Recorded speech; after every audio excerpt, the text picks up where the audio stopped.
বিসমিল্লাহির রহমানির রহিম। আজকের আলোচনার বিষয় শিশুর কান পাকা।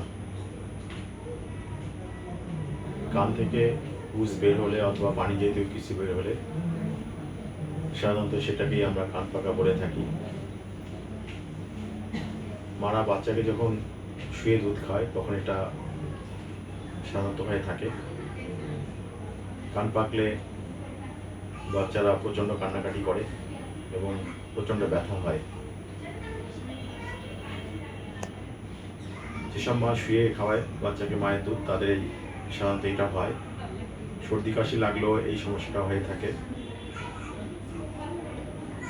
বারবার কান পাকলে শিশুরা কানে কম শোনে, অনেক সময় বধির হয়ে যায়, শরীরের ভারসাম্য নষ্ট হতে পারে, কানের পর্দার সমস্যা হয়, এমনকি কানে শোনে না এরকম হইতে পারে। সেজন্য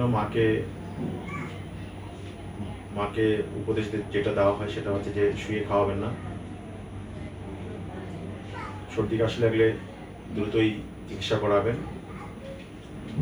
কানে কোনো কটন বাড জাতীয় কোনো কিছু ঢুকাবেন না। কানে কোনো সমস্যা হলে দ্রুতই চিকিৎসকের শরণাপন্ন হন। ধন্যবাদ সবাইকে।